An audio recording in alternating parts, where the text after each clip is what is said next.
দাঁড়ায় সন্তুষ্ট হয়ে খুশু-খুদুর সাথে একাগ্রতার সাথে নামাজ পড়ে। With full of solemnity and submission ডানে বাঁয়ে তাকায় না।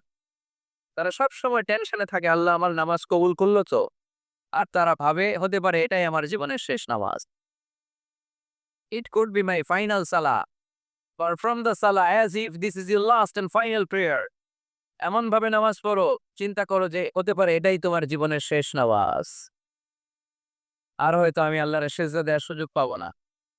আজকের মাহফিল শেষ করে আমরা বাসায় পৌঁছতে পারবো কোনো গ্যারান্টি আছে আমার? আর ১০ মিনিট হায়াত আছে আমার কোনো গ্যারান্টি? নাই। আরো ২ মিনিট বাঁচবো গ্যারান্টি আছে? শ্বাস যেটা নিলাম এটা ফেলতে পারবো গ্যারান্টি আছে? মুসল্লায় যে দাঁড়াইলেন, নামাজ যে পড়লেন, এরপরে আরেকবার নামাজের সুযোগ পাবেন গ্যারান্টি আছে? তো তাহলে প্রত্যেক নামাজের সময় মুসল্লায় দাঁড়িয়ে আমরা এটা ভাবি না কেন যে এটাই হতে পারে আমার শেষ নামাজ?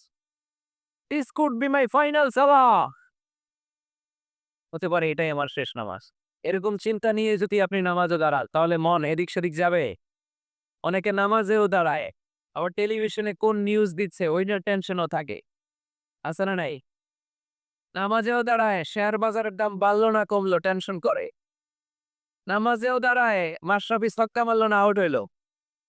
টেনশন আছে না নাই?